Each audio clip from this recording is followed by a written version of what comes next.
Hello and welcome to the Tezlom Podcast.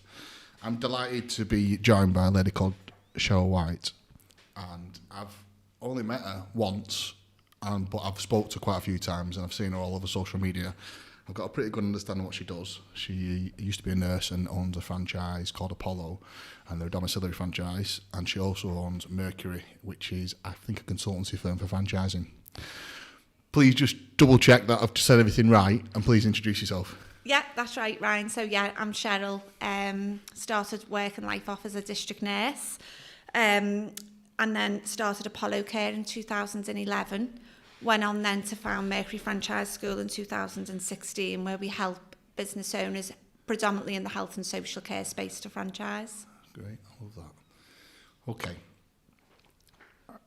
There's one question I want to ask, and then I'm going to go for everything. But okay. I want to know why you started Mercury. Okay, so when I say an awful lot, by the way. So fine. It helps me think. When I started when I started Apollo Care, I started to work with a franchise consultant who helped me a little bit, and then she went bankrupt halfway through the process. Right. And I had no money left. I'd paid her £38,000, and I was like, shit, what do I do now? I had half of this process done. I owed my mum $28,000 because I borrowed the money from her. Yeah. And I had to get it done. I had to do it. So I literally researched everything that I could, paid for the best solicitors I could afford at the time to get the legal agreement done. Yeah. And I continued the process then. So when I built Apollo Care and I sold the first 3 franchises within the first 12 months, and one of them was the original business, I realised that there was a real need for franchise consultants to come in and support businesses, especially within the health and social care sector. And you'll know yourself because of your business and your recruitment business, that they need to understand what it is that we're franchising. So we're not going out and franchising shops or, activities. We're very heavily regulated by the CQC. Yeah. And what happens, and what I found it through Apollo and then speaking to other health and social care companies, is that franchise consultants come in and they're excellent at franchising, but they know nothing about health and social care. So then when people are then starting to sell franchises under CQC requirements, they can't sell them because they're looking for the wrong type of person to come in. So when I set up Mercury Franchise School, I wanted to bring that sort of health and social care background in and the franchising background so that people felt safe with us. So as soon as we start to speak to someone that's from a health and social care background, I want to know what their CQC requirements are, because they're going to have to replicate that in their franchisees that come on. Right. I always used to see your posts and I was like, I don't understand why she's creating more competition for herself, and I'm just burning my head out with it a little bit, and I was just trying to figure out why, but it's because of a want that you've been through. And it's an absolute need as well. And it's funny actually, a few people have said that, why do you create competition? But it's not always competition. It's sometimes it's domiciliary care, but there's so much needed that we need good care providers. Yeah. Apollo can't look after everybody. No. So that's why we do that. But a lot of the health and social care companies that I work with don't do domiciliary. So somebody I'm working with at the moment, she does care for the children with life-limiting diseases. Another company I'm working with do complex needs for children as well. So it's all different. It's not just sort of elderly dom care. It's anyone that sort of I needs thought you that. said, nutcase who wanted to make sure you get loads of company. But then it's funny because I've recently found a few more companies doing exactly what we do in franchising their businesses. And you don't have to make you stand up straight. Yeah. Do you know when you get a bit of competition? Yeah. And you kind of go in on yourself and you're like, oh my God, is this the end for me? And then you go, actually, no, I've been going 15 years. Yeah. It's certainly not the end, but it's definitely going to make me stand up a bit straighter. And everyone's different, Ryan. Everyone brings their own personality into franchising. And I think, so I'll talk to domiciliary care companies. I was talking to a guy a couple of weeks ago and he said to me, I want to be you. I want to do what you've done, and I want to get them care standards out. And it's them people I want to work with. Yeah. Whether I don't see them as competitors at all. I don't see anyone as a competition. Yeah, I like that attitude. Yeah, he's a good. Yeah, he's something that like taps away at me sometimes. I don't look at any competitors. I'll show you. what's unusual is when I run head office still, so we have a body still here at Southport. We cover the northwest of England, and we have recruitment consultants that work for us. It's more in the perm world, and because they work in other companies, they all sort of know each other. Yeah. And then what does my head in is they'll either leave here and go somewhere else, and then they talk to each other. And then it's like, and I'm like, I don't want to know about my competitor. Yeah. I'm not interested. Yeah. But then they talk and then they tell me, and I'm like, stop telling me. Yeah. I don't care. I've never cared about anyone else's business apart from my own. That's exactly it. And you just stay in your own lane with it. And sometimes I'll work with domiciliary companies, and I'll give them ideas on how they can improve, because, as I say, Apollo we can't look after every single person. No. That's over 65 in the UK, it's impossible. So I think if we've got really good care providers, and I think that comes from my background of being a nurse, whenever I meet someone, all I want is the best for them, whether they're, a business owner, a client, a friend. I always just want to see them succeed, and I think it sort of comes from that. That's why I do it. How did you, we'll go back to, we'll just skip all that. Whereabouts in Liverpool are you from? I'm from Whittle. Are you from the So I'm not from Liverpool, yeah. Yeah, okay. And then family life, what was it like? Good, because I've got 2 brothers and a sister. I'm the oldest. Right. Really, really close to my brothers and sister. Nice. My dad was a single dad by the age when I was age 14. No way. So my dad brought the 4 of us up. How did that happen? My mum decided that she didn't want to be a mum anymore, really. So she went and done her own thing. She was still around, but she just didn't want to, that's not what she wanted anymore. And again, when we were talking before about pressure, I was very resentful of my mum for years and years over. Cheryl, I'm not letting you skip over this. You can tell me to stop, but there's absolutely fucking no way I'm skipping over that. How the fuck do you get over something like that? What age? You do, because so at 14 I suddenly had to be the mum, so I was looking after the kids, I was doing the housework, the ironing, the washing. My dad went out to work. My dad is just the most amazing person ever. Is he still about you now? Oh God, yeah. How old is he? 68. Is he still working? Well, he's retired now, but my brother's got a shop. Well, my brother's got a building business, and and he's got like a shop. So we've got my dad working in there a few days a week. So they all call him Arkwright.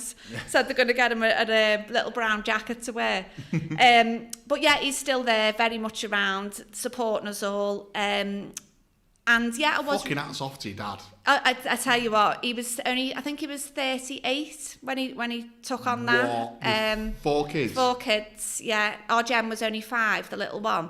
She's, in her 30s now with her own kids, but he's amazing. He's fabulous. So did your mum and dad actually split up? So my mum and dad split up. So did you get a stepmum or not? No. So my dad's got a girlfriend. Right. His girlfriend. He's been with her 20 odd years, but they live separately. And he's always been with her, and that's Brenda, and we don't call it a stepmum. Brenda's Brenda. Yeah. But we've all got a good relationship with my mum as well. And my mum and dad have always stayed friends. There's never been any, but that's my dad. He just wouldn't. There's no animosity there. Nice fella.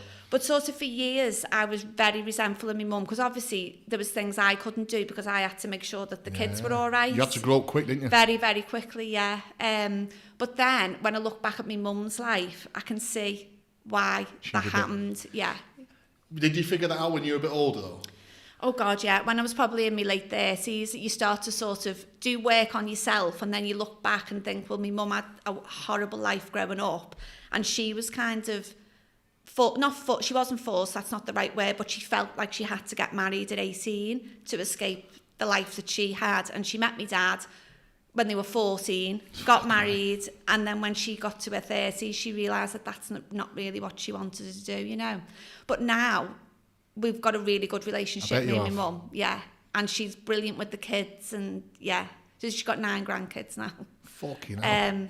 But it's funny because out of the 4 of us, 2 of us have got our own businesses. So our Steve and one of my brothers has got a big building company, and I've got Apollo. Yeah. And my dad always said you can be what you want. You've just got to sort of put your mind to it. And I think you're right. I'm going to say that's that resilience piece. So you had no option. Yeah, that's it. So when you're in business, you have no option. Yeah.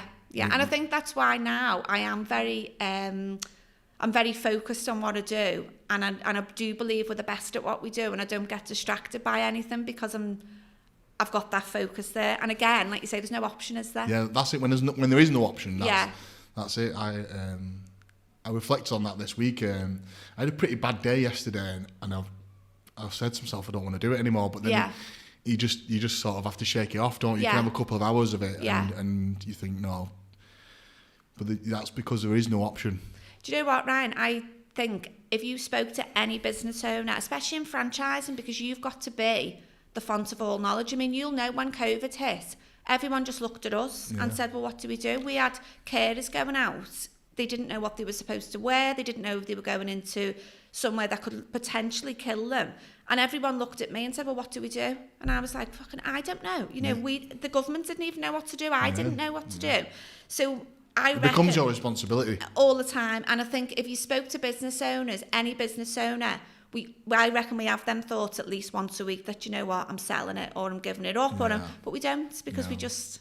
Well, the option's so hard, isn't it? So you just... you just can't take it on, can you? So I guess if you reflect on you being back to 14 and having to be mum... That's where it probably comes from. That was harder. I absolutely love that you make your mum. It's interesting. I've heard some things about my family. I would never share them, but...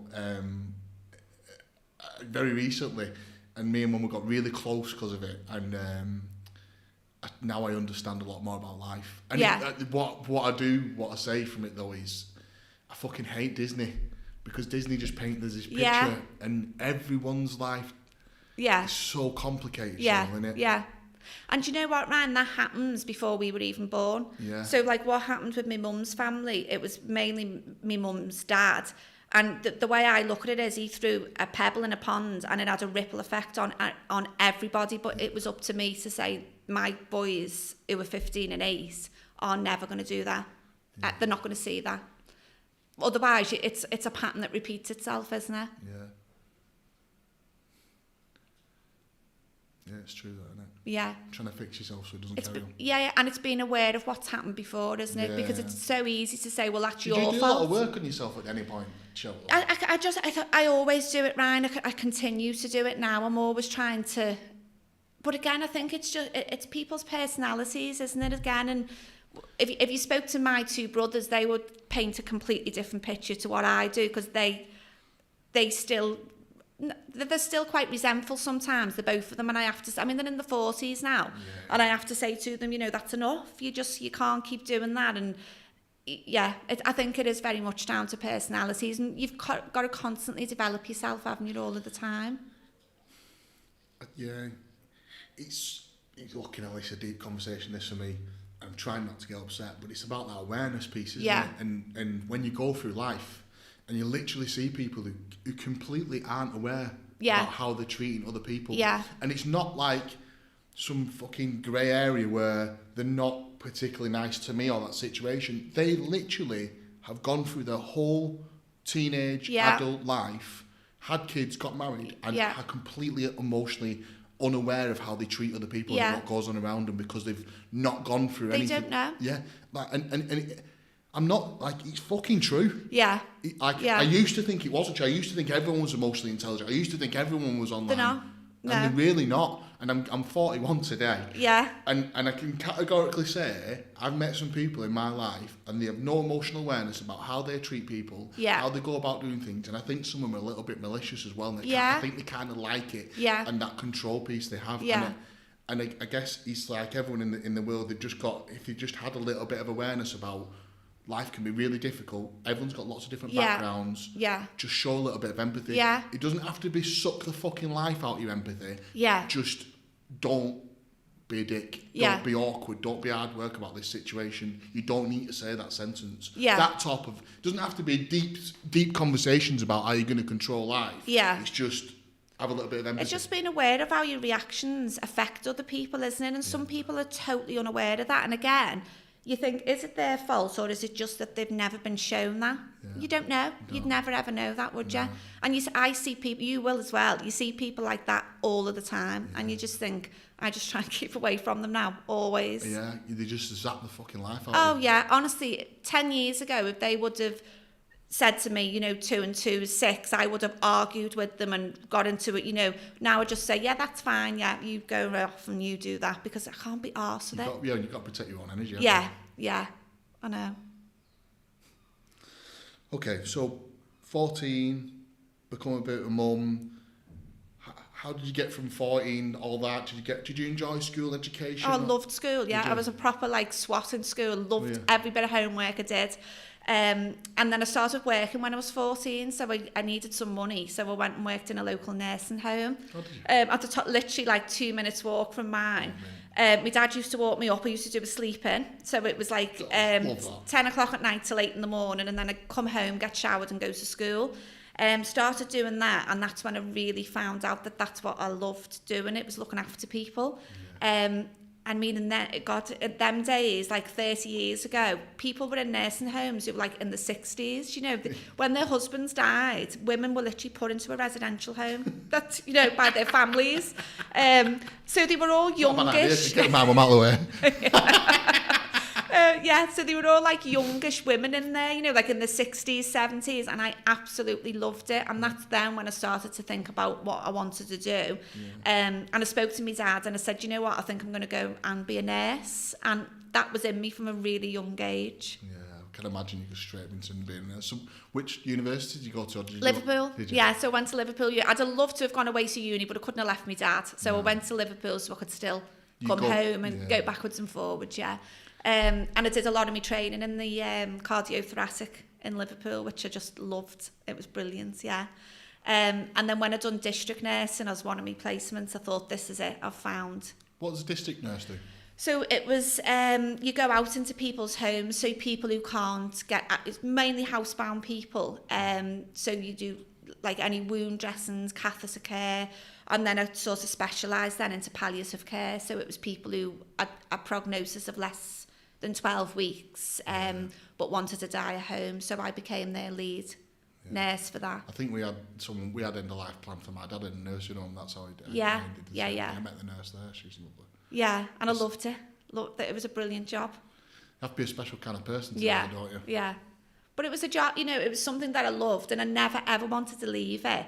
But then I had Dan. So as soon as I had my son when I was 30, I started to think, do you know what, I don't want to be working 12-hour shifts. I don't want to be that mum that's throwing him into school and picking him up at 6 o'clock at night. So I had to start thinking of something else. And then that's when the idea of Apollo started to form. Just scratch back a little bit. You said you've got the same fella for 25 years? Yeah. And what does he do for a job? So he's a gardener. Is he? He was an engineer. So and how did you meet him? So it's funny because my sister-in-law, right, so let me just go back to when I was 5. So I met my best friend Lee when I was 5. Right. Lee a girl or boy? Lee a girl, yeah. Leanne. So we grew up together. When I was 20, I started going out with her brother Mark, who's Mark, right. And she started going out with my brother Danny. Okay, it's a bit incestuous. Yeah, so, and we're both still with them. Yeah, so I've known them for as long as I can remember, really. Do you live near each other as well? Yeah, about 5 minutes away. Yeah, so we're just best friends still. Best friends for life. But just get together and just rip our brothers to pieces, and then we're fine about it then. Yeah.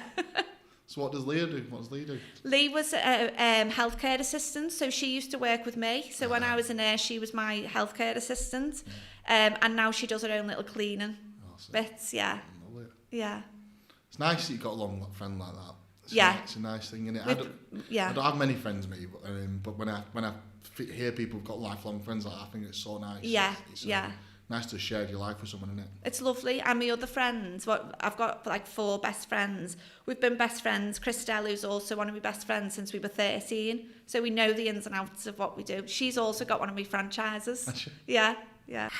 So you were 20 how old when you went? I was 22. And you just decided to say to Mark, me and Mark, we're going to go travelling? Yeah, we decided to just go travelling around Australia. Right, okay. So we'd done that. I was still in uni, so I took a gap year. Decided to go over to Australia, and while I was there, I set a little business up, and I put an advert up in Sydney in one of the local shopping malls, asking if anyone needed any care. I was a student nurse, and I ended up with 3 clients really quickly. So I worked in Sydney for 6 months looking after them, saved enough money, and then we went travelling. So then it always stayed in my mind, well, I could replicate that when I get home.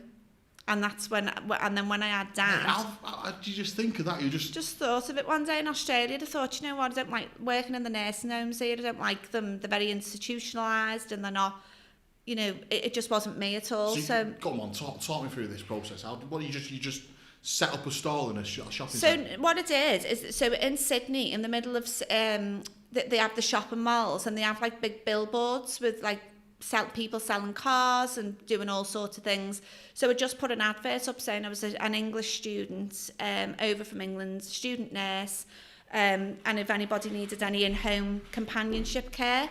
And then within like 3 or 4 days, I had 3 people had rung our apartment in Sydney and asked for me to do it. So I ended up doing that. It was around about 50 hours a week. I was sort of looking after these people in their own homes, saved enough money then to go and travel around Australia. And then it got me thinking then I could do that when I get home. But then obviously I got back into uni, back into work, and then sort of put it on the back burner. And then when I had Dan, when I was on maternity leave, I thought, you know what, I could really do something with that and start it here. You are literally the meaning of an entrepreneur, aren't you? I don't call myself an entrepreneur, and I don't ever use that word. I think it's an unusual word, but like you full on scream it to me, mate. Hats off to you. I fucking love that. You're so unassuming. I had no idea. I love that. It was just an idea, Ryan. But I think every good business starts off as an idea, doesn't 100%. It? And you're right. You know, I think I always find that sort of my experience is the people who are shouting and screaming the loudest about what they do are the ones who have really got no confidence and they're not doing particularly well. Yeah. If you just keep your head down and do what you're doing, you don't need to tell everybody. That's why I started this podcast, though. Yeah, you know, exactly that. Yeah, because none of the ones who are doing graft working away, they don't want to shout and talk about it because they're just trying to just do it. Yeah. And that's why I was like, I need to do this podcast because there's loads of people like me who just cracking on and trying to get on with it. They do it on social media, but they don't tell the story. No, and it's lovely that you do it, isn't it? Yeah. Okay. So did Australia, enjoyed that, came back with Mark, set back up again, finished off uni, started to work as a nurse, and then I had Dan.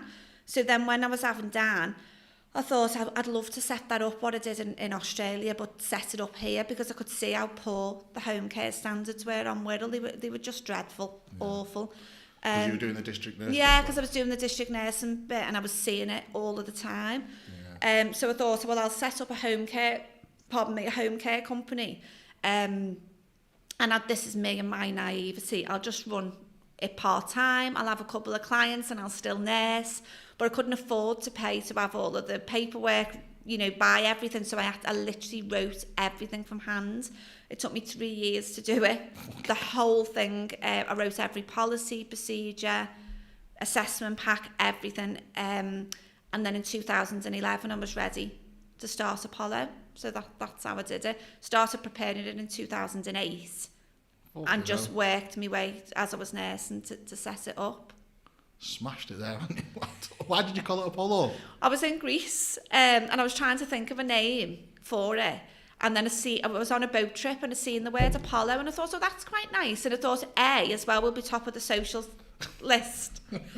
So when I looked, Apollo's the Greek god of healing. So I was like, oh my, that's the perfect name for it. There you go. Yeah, so that's where Apollo come from. Nice, I like it, it's good. So 3 years in the making, you started up. What's Mark saying at this point? He's saying you're nuts, or is he up for it, or is he supporting you? He was fine. He just leaves me to get on with it, Ryan. He doesn't get involved. He's just like, my dad started having a breakdown. Oh, you're going to take on too much and you've done all this nursing. And I mean, my dad's worked in the same job since he was 14 till he retired. You know, he doesn't do that. No. Really, really, they were all really supportive. All of them were. So how did that first break? Did you do it on your own, did you? How did you just crack on it? How did it all work, Cheryl? So how I'd done it is, I wrote everything, got everything where I needed it to be. And at the time, my mum was a registered manager in an intermediate care centre. And she got the option to take early retirement. So I said to my mum, why don't you come and work for me as my registered manager? So she did. So she left work, came and worked for me, and she helped me to run Apollo for the first 18 months because I was still nursing. I couldn't just give my job up, you know, so I was working full time. And then doing Apollo as well. So I'd literally work from, I don't know how I'd done it, Ryan, honestly, 8 till 5. I'd whiz to the nursery, pick Dan up, get home, get him sorted, and then I'd be back out at 7 o'clock doing Apollo calls. Get back in at 10, and then I'd be sitting there doing rotors and everything till like 2 o'clock in the morning. And that went on for 18 months. Yeah. It's funny, isn't it? Like, I don't know how healthy that is, and I don't know how toxic it would be if you promoted it, but it's what's fucking needed, isn't it? It's what's done, isn't it? It is literally what needed. But could you write that on LinkedIn now? Could you promote it as a positive thing? Like, I feel like sometimes what's put out in the world and what the reality is are two different things. When I'm selling franchises, I'm like, listen to me, for the first 9 months you're probably not going to earn any money. Yeah. Your job, I don't care what your job is, you're going to have to work harder than any job you've ever had. Yeah. You're not going to get paid for it, and you're going to be learning something new. Yeah. And if you can even consider that, you could be a franchise. Yeah. But you've not got it until you get into it. And I feel like sometimes the world says, like, you know, work-life balance and, you know, da-di-da-di-da-da. The reality is, if you want to create an actual robust business with employees turning over a lot of money, it's going to be worth something. You've got to work. You've got to work hard. And do you know what? So within our Apollo, we've terminated 3 franchisees, which isn't a lot, over 10 years, and we've been lucky. Yeah. The way I look at franchisees coming on board, Ryan, if they work, it's great. You know, that you're lucky if they work out, because some people don't get how hard it is to start a business. No. And luckily, you know, my 3 original ones, they've just all signed for another 5 years, which will now be 15 years that they'll have been with us. Yeah. But we terminated a franchise a couple of years ago, basically because of that attitude of the franchisees. They were seeing their ass if they had to work of a Sunday and blaming us, you know. Yeah. And I think you don't see it. And you write on LinkedIn, everybody wants to know the positive stuff, but if you come on and say, well, actually, this is what happens. I put a picture up a while back of me when I'd just had William, which is my second son. That was 2014. I look awful, and I'm sat there with the baby on my knee. He was 5 weeks old, and I had to work. Yeah. I had to do it. There was no option for me. I had to come in and I had to work, and I didn't have the luxury of saying, well, I'm having 8 months off. You know, you as a business owner, that all has to be pushed to one side, doesn't it? Yeah. Charlene was the same. So Charlene had Jackson, and he's still the youngest baby that's been in the nursery at 12 days old. Yeah. Because Charlene had to go back to work. She took a girl on to cover maternity, and she got fucking pregnant. Yeah. When she was on maternity, so she had to go back. There was the bills were too high at the salon. She would have had to close it. Yeah. She had to put back in. She couldn't drop Jackson off at nursery for crying. Yeah. And she'd had a pretty bad birth, so she was still sore and she'd been cut open and all sorts. Yeah. And I had to drop Jackson off at nursery because she had no option. She had to go back to work to pay the bills, the rent. Yeah. The rent was due, the PAYE was due, the fucking salaries for the staff were due. Yeah. And then the same thing happened with Logan. She had to put Logan back in at 3 months because she couldn't cope. Yeah. And I don't know if people would talk about that freely. I don't know if it's something that people would see as bad promotion, but they should. But the reality is, because it's not a proper picture, Ryan, is it? And when people are promoting their businesses, saying, you know, that it's all roses and it's this, it's not a true picture of what it is. And you need, like you've just said, you've got to be so honest with them about this is going to literally take over your life for at least the first 3 years, and that's what we speak to people about. Yeah, it's interesting. There's another side of it, and it's people who are going to have, when I grow Tezlom, we're going to have shares in the business as we grow, and I always think about how we're going to keep growing Tezlom, because I would like to take it international at some point, but I want to get a really good ground in the UK, and we can grow wide, but we can also go up and do different sectors in Tezlom, so we can do like hospitality and a few other sectors, and we are getting that a little bit like that. But I always look at the people around me and I think to myself, like, are you going to go through the same emotional turmoil I've been through? Yeah. Are you going to be able to... Because I ring them on a Sunday, don't answer the phone. Yeah. And I'm like, you're not worth it. Yeah. There's no way you're going to get a piece of this pie unless you are absolutely 100% nothing else matters in your life Yeah. apart from this business, Yeah. because that's how I am, and Yeah. that's how my mum is. Yeah. I rang my mum today on my birthday. She rang me and said happy birthday. We talked about work for 20 minutes, Yeah. straight into it, Yeah. because things need sorted and invoices need Yeah. paying. Doesn't matter that she's straight on the laptop now, she's on holiday doing it. Yeah. But Yeah. I don't know if other people are willing to do that. Yeah. Like, I've got people, I won't post on LinkedIn, I don't want to do it. It's blah, blah. Okay, Yeah. well then, you're not willing. You're not, yeah, that's it. Yeah, you're and not you willing. can see why only 3% of people start businesses. Yeah. You know, you can see that, can't you? Why? And you've got to have the people there that have got that passion behind you. It's like now we've just opened our franchise opportunity for Apollo. I only take 4 people a year on, Ryan, because we need to make sure that they've got that, what you've just said.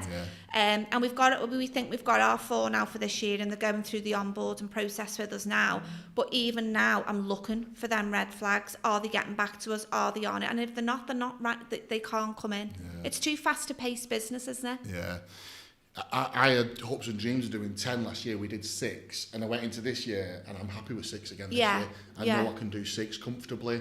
It'll work well. They'll get the training they need. Yeah. And the visions of doing 10 or 15 or 20, I'm like, actually, the money would be delightful, but the pain and the heartache and not getting the right person isn't worth it. Absolutely, yeah. And we've said no to shitloads of people. Yeah, but you should. That's Yeah. what you should be saying. And when you see in posts of, you know, we've taken on 30 franchisees this year, I look at it and think, when's that going to crash? And you can guarantee it will. Yeah, it will 100%. crash. Yeah. I've seen people put a picture up with someone that we've turned down, and I think, oh my fucking God, Yeah. are you mad? Yeah. Are you mad? Have you Yeah. even done any research on that person? Yeah. Like, but it's just, you just got to let it fly, haven't you? Just, Yeah. Stay in your lane. That's it, leave it. That's it. You Yeah. got to do it. Yeah. Okay, so you started Apollo, 2011, you wrote everything yourself, you cracked on, you took your mum on, you were still doing your nursing, mum stepped up. Yeah. And is this where you got your relationship back with your mum? Yeah, probably a couple of years after that. Yeah. Still a little bit resentful of her then. She was trying her best, doing what, and then obviously once the business started, you see things differently, I think, when you start a business, and you do start working more on yourself because you've got to. You've got to be this person who you've never been before. Yeah, I try and think about my behaviours. Yeah. That's my biggest one, is how am I reacting to this situation right now, and I question everything. Yeah. Yeah. And I think that's what it is, isn't it? Yeah. You do, as a business owner, you can't be reactive. And I was very reactive until, I'd say, sort of 5 or 6 years ago. Something would happen and I'd react like that to it. And then later on I'd think, oh, I probably shouldn't have done that. Or now, I do still react sometimes, but I try and reflect on it a little bit more now. And I You can't think of any bloopers off the top of your head, any bad ones? Any bad reactions? Oh, Ryan, fucking hell, probably loads of them, especially dealing with staff as well. Yeah. I've, you know, when I look back now, the way I've dealt with some care staff has been bad. You know, they've challenged me on something and I've blew up at them and challenged them back and, you know, told them to get out the office and everything else. But that's just not how I'd behave anymore. Yeah. But again, it's you growing as a person, isn't it? And that's leadership, though, isn't it? Yeah, exactly that. Yeah. It's an ongoing subject, and you're never ever going to complete it. No, and there's always going to be triggers there. So one of my brothers, he really triggers me because I love him, absolutely love him. We're very close, but he's so hot-headed, and it's his way or no way. And sometimes we clash together, and when we do, it's like fireworks. Yeah. And I'm sort of learning with him now that I just put the phone down or walk away from him or whatever, but there's always going to be them triggers there. It's the hardest one, that, isn't it, stopping? That, like, the hardest one is like, I'm not doing this right now, I'm going to pause and walk away and just stop. I had to do it with him last week. I said to him, right, Dan, I'm putting the phone down now. Phone me back when you've calmed down because I'm not interested in you shouting like that. And I just put the phone down, got all sorts of messages, and then I just ignored them. And then about 2 hours later, he phoned me saying, oh, I'm really sorry about that. I'm like, okay. So, you know, it's that, isn't it? Yeah.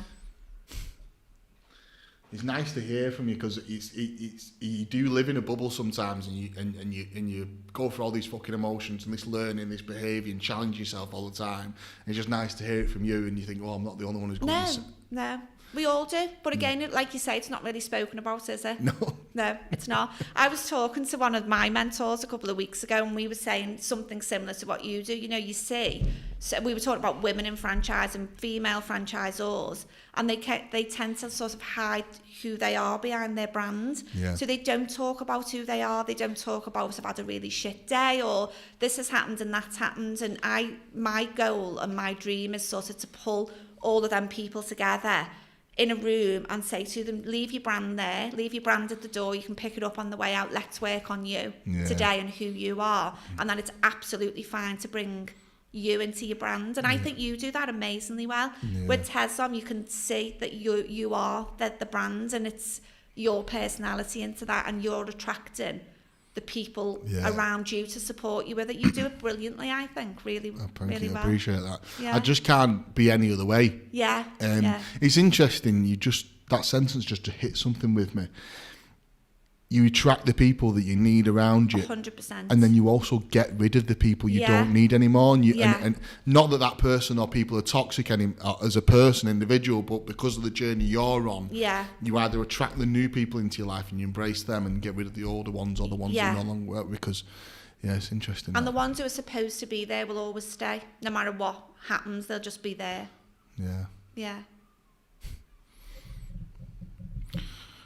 Okay, so why franchising from Apollo? What happened there? How did that happen? How did you even know about franchising? You a nurse? I didn't know about franchise. So what happened was, Apollo, obviously, it started to grow and grow and grow. Yeah. And in the end, we had waiting lists of clients. Yep.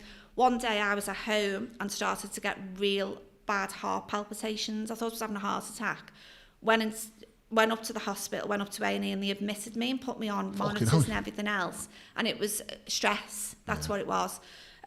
So just give me like rough hours, nursing hours. How many hours were you doing a week? Can you remember? Oh God, I was working 40 hours a week nurse, and then probably 30 on top of that with Apollo. And how many carers did you have working for you?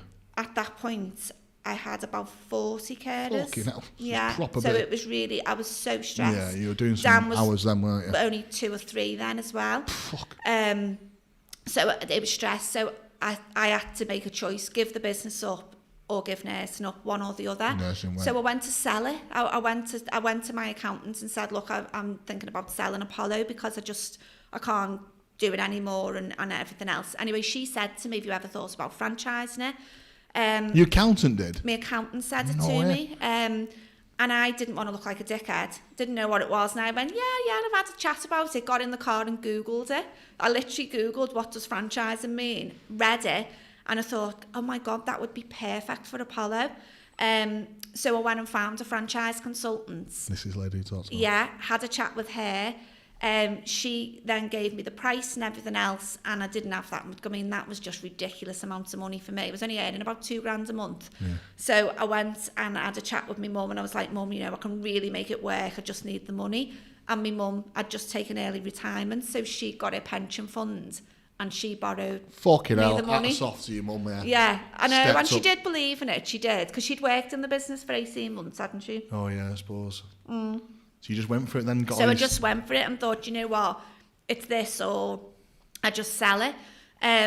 By this point, the business could afford for me to leave nursing, so I had to just take that leap. So I left nursing, took my dad to Florida for his 50th birthday.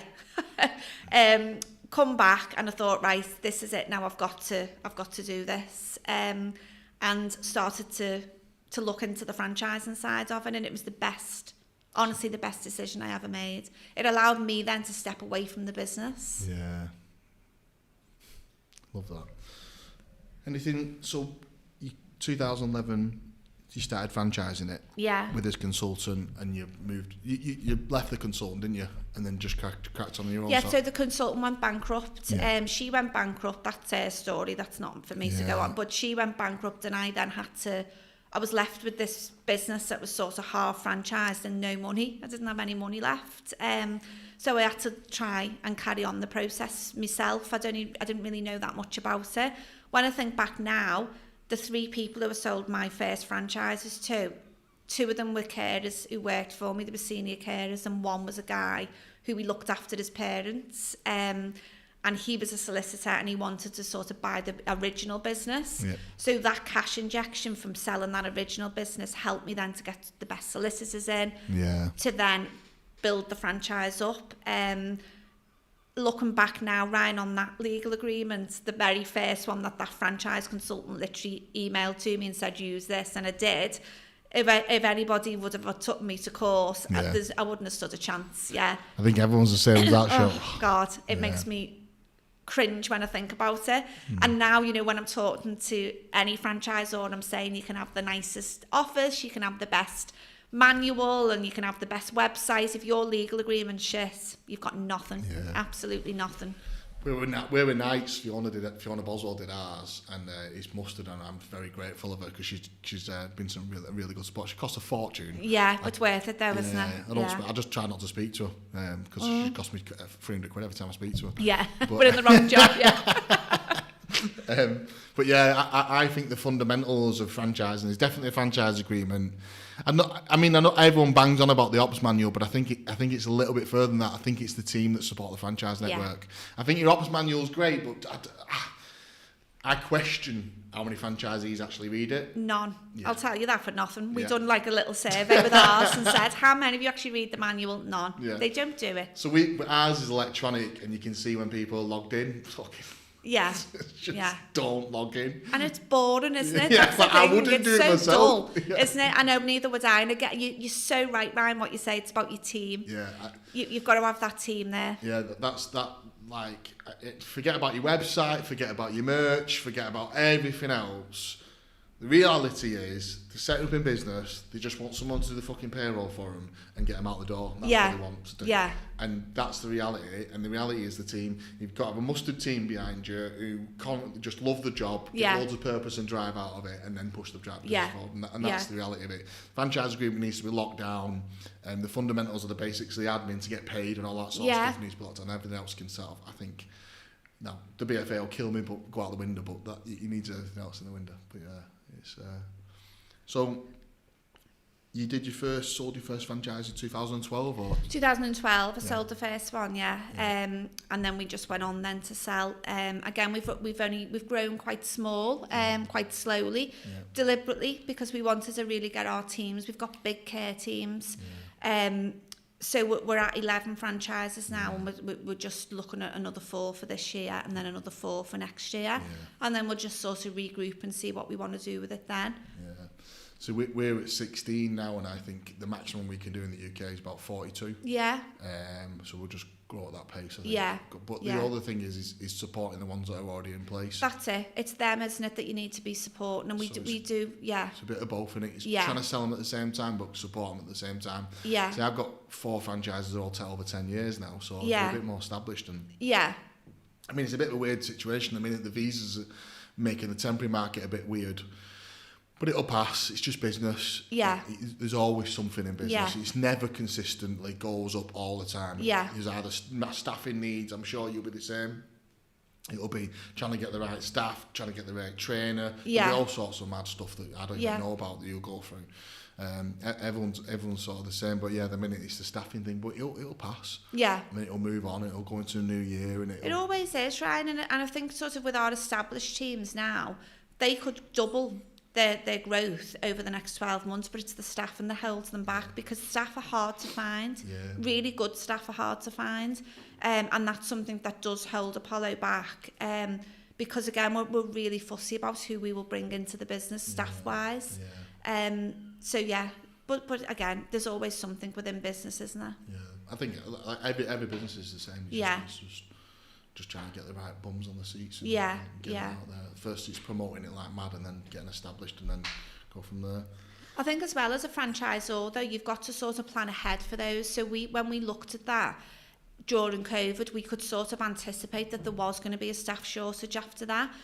So we developed some new services where they don't actually need staff. So like one of them's our technology package, where the franchisees can sell to enhance the care packages for the clients, but they don't need staff to be able to do it. So again, as a franchisor, it's being able to sort of step back and look at the business as a whole, isn't it? And say, well, what trends are coming up over sort of the next 2 or 3 years that we anticipate, and how can we make that easier for our franchisees?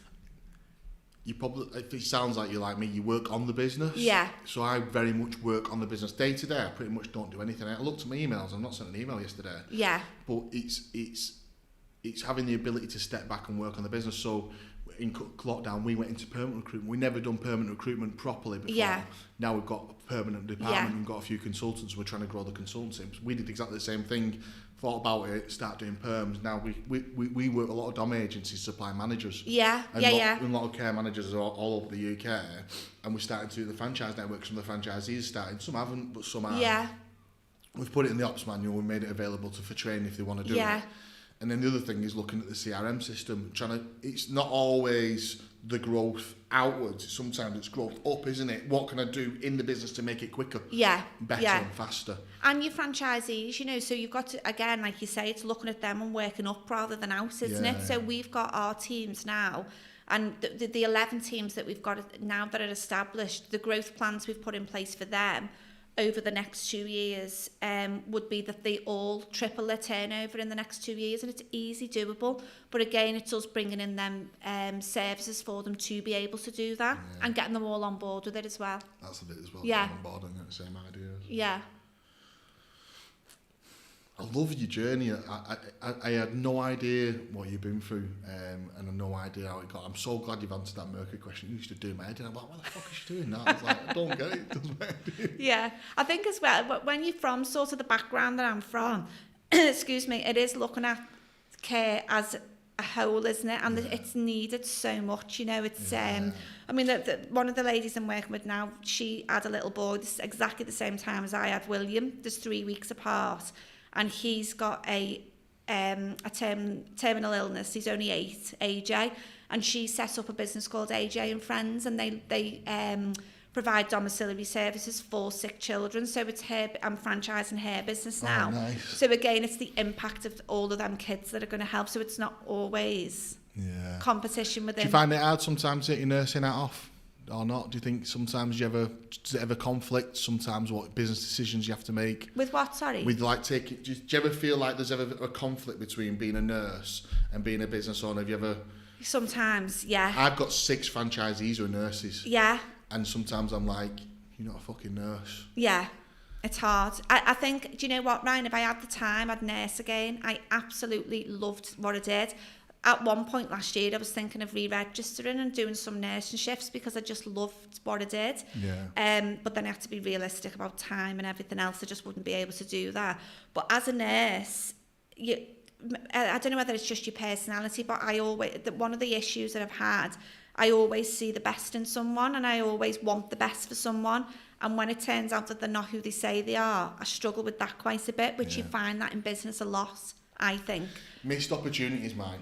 Yeah. I fucking hate when I see amazing people and they can't see what's in front of them. Yeah. And it burns my head out. Yeah. Like it's the biggest problem. I know so many people, I see them in a job and I just think, fucking hell, you're so wasted. Yeah. And you're not asked and you don't understand.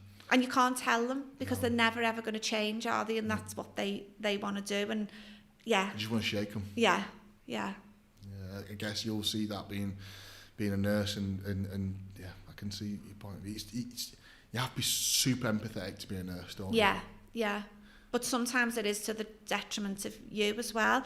Yeah. I work with my friend Nikki, and she's a spiritual coach, and she always says to me, I've never met a bigger empath than you. She said I was talking to the girls before, she puts crystals in my bag all the time and sends me necklaces to wear when I'm going to conferences to protect the energy. And she said, she looks at sort of your human design. And she says every sort of part of that for me is wide open, so I just take everyone's energy on. And it's true, I do that, but I think that's what made me such a good nurse and why I miss it so much, I think. Yeah. But yeah, so you'll have had to do loads of work on yourself and not taking that on over this time. You will have definitely, I know. Yeah. I know because I take staff on. It's the permanent staff you work with in your business. Yeah.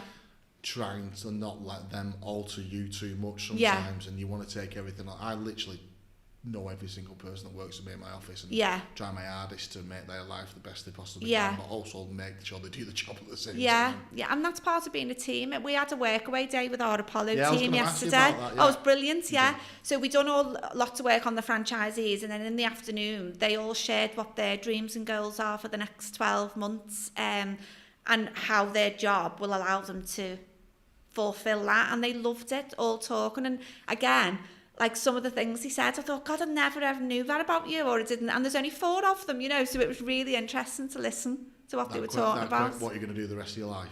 Pardon? What are they going to do with the rest of their life? What Yeah, it was really, really interesting listening to them, yeah. Yeah, it's nice, isn't it? Yeah.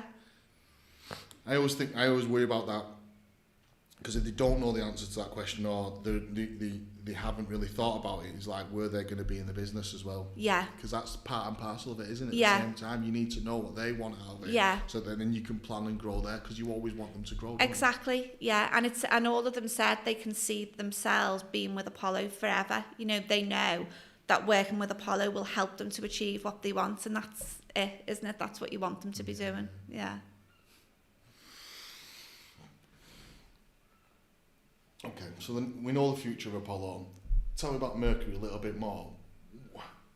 You got Apollo off the ground. Yeah. You're obviously going through a learning curve, learning how to be a leader, learning how to manage a team, learning about franchising. And you just sat there one day and went, I'm going to create Mercury. No, well, what happened was people started to message me. So people were messaging me saying, I've got a business and I want to do what you've done with Apollo. Can you help me to do it? And I was like, no, I can't, but I'll try and find someone who can help you. And then one day a lady came to me and she said, no, I want you to work with me. That's who I want to work with. So I did. And I thought, you know what, let's try it. Did it. And I loved every minute of it. Loved seeing her then start to grow her franchise. Yeah. When I first started Mercury, I was doing a lot of the work myself. So I was writing manuals and I was writing all sorts of things for them. And it got too much, just far too much. And when I looked at what sort of my human design was, I'm a projector. So I need a team around me to help me to do it. So I've changed Mercury over the last couple of years, and I've got a team now. All of the team that work with me with Apollo. So then when somebody comes on to franchise their business for me, I literally project manage it, but the lawyers, the accountants, the designers. None of this is going in.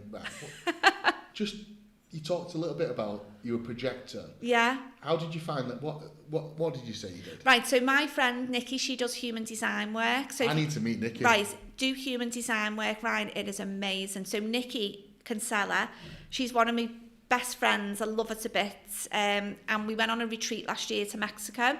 We were doing a retreat, spiritual retreat, and she'd done all of our human designs. And my human design is a projector, and I actually read it and thought it's like reading the handbook of me. It was just me, like to the letter. And then what she was saying is you need to run your business according to your human design. So a projector is somebody that can only work sort of 4 or 5 hours a day. I get really tired, then I have to do something else, which I go and ride my horse or wherever. But you need a team around you to project your ideas onto, and then them team members are normally what's called manifestors or money generators, and they'll then run with your ideas. They've got loads of energy. So my COO, Dawn, is like the opposite to me. So Dawn would work 14 hours a day and still be excited, you know, that's what she wants to do. And when I found out what my human design was, I changed the way I run Apollo and Mercury to fit that human design. But you do need to meet Nikki, and she does all of your team's human designs as well, so you know who should be doing what and complement each other. And when I found out what I was, I realised why I was getting so drained all the time. So with the franchise school, I built up a team around me of lawyers, accountants, designers, marketers. So if someone now comes in to franchise with me, I do the initial consultation with them and I guide them through the process, but all of the team come in and they franchise the businesses for them. So it works perfectly. Yeah, I love that. I really, really want it. It does sound a little bit like me, to be honest with you. It was quite interesting, some of the sentences you were saying then. It sounds a little bit like me. Delegation, director delegation. You need to do it. Yeah. Definitely. And I was working like... There's so many people better than me at my job, though, or better than I would in our business. So yeah. And they thrive off it and get so much purpose. And they love it, yeah. And that's it. And I was sort of... So if I go... And they wouldn't want to do my job, though. No, and that's it. So, and that's what Dawn always says to me. You're the leader, you're the one with the ideas, you're the one that keeps us all running. But they are the one, they're sort of the cogs in the wheel that keep everything turning as it should be. And I'm the one sort of there pushing it along and saying this is the direction that we need to go in. But that's what you should be doing to grow, isn't it? That's what you need to be That's looking exactly at. the position I'm in. Yeah. Like I don't do anything hands-on. It's usually always thinking. Even mum's involved in the finance side of it, and I'll run stuff. Can we afford this? Can we do that? Yeah. She's like, fucking hell, Ryan. I'm like, just go with it. It'll work. Yeah. It's a nice position to be in. I'm definitely going to have to speak to Nikki though. You need to speak to her, and it really helps. So if I go to sort of a conference or I'm somewhere where there's lots of people, I know the next day I need that day to just be on my own, because the energy just gets sapped out of me. So then the next day I just need that time to just literally be on my own, and I just build my own energy up then, and then I'm absolutely fine. Otherwise I can feel myself starting to dip and I start to get burnt out with it. So it's understanding who you are, isn't it, and what you need as a person to be able to run. You've done quite a lot of work, haven't you, over the years on yourself? Yeah. And everyone fits in. It's like a jigsaw, isn't it? You start doing it and then you think, oh, I need to do that piece, and so just for an example, this year I wanted to do 2 retreats. I was invited on 2 retreats exactly the same week. So one was in Mexico again, spiritual retreat with my friend Nikki, where we're going to do more about our limiting beliefs, human design. The other one was on a private yacht in Dubai, so it was all sort of people, but very successful business owners there. It was networking, it was building your business strategies. I thought about both of them, and straight away it was just Nikki's Mexico retreat, and I said no to the other one. The other one will be amazing, but you've got to think, what do I need? Not what Apollo needs, or not what Mercury needs, or the kids, or anything else. It's what do I need for that week, and it was that one. Yeah. I think I'm going to go on this retreat. I'm going to put myself on it next year. It's amazing, honestly. Love that. So you started Mercury, and you've cracked on with that, and you're working with a couple of clients now. You're going to grow Apollo and go from there. Yeah.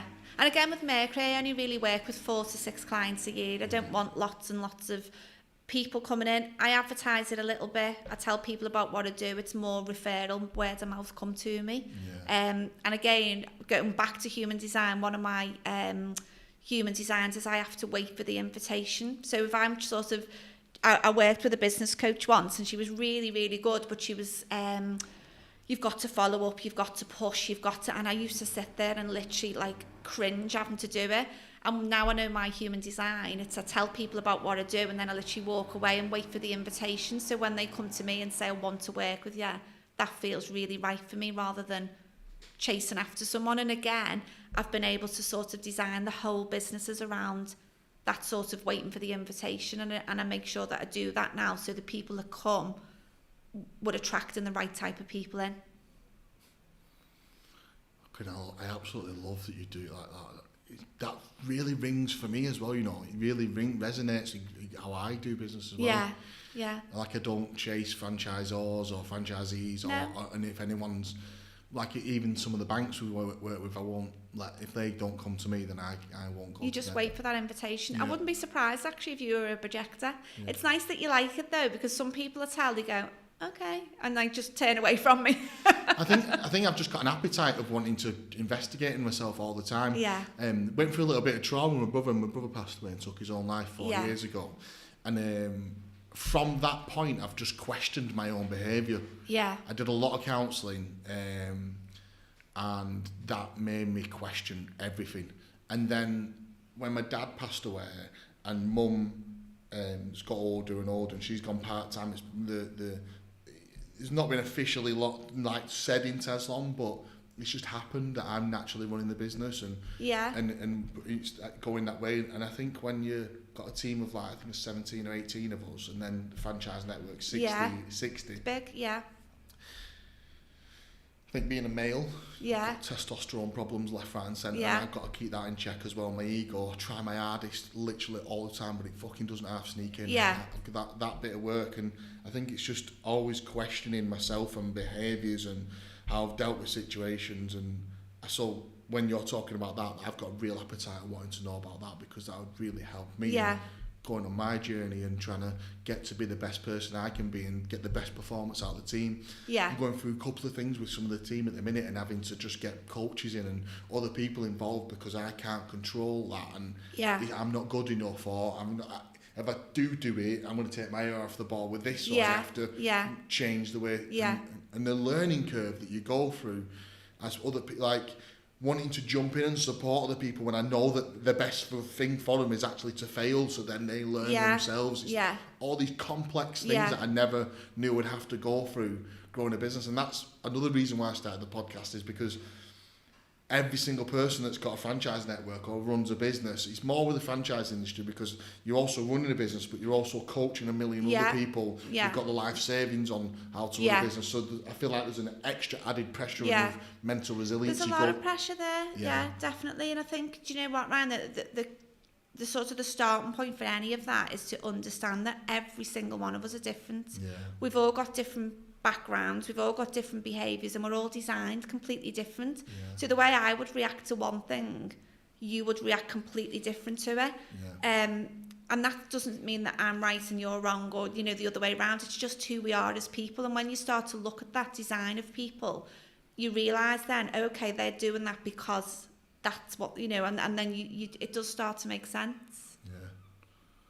Fucking hell, I need to speak to you today. It's been like a good counselling session for me. I really needed to speak to you today. Honest to fucking God. I kind of don't really want to go any further than that. I kind of feel like I've got everything I need out of it. I'm being dead selfish to these podcasts, and Kay's been spotting it recently. I've just been getting what I want out of it. That's it, yeah. I know Apollo's amazing, and fucking hell, now I know you a little bit better. I know it's going to be an amazing company to work for, and I would definitely work with you as a consultant if I needed it for the future. But yeah, I wish you all the best luck in the world, and I'm so grateful I've met you, and I hope, I feel like we'll end up being in contact more often. Yeah, definitely, yeah. Thanks for sharing. That's it. That's it. I'm over and done with that one.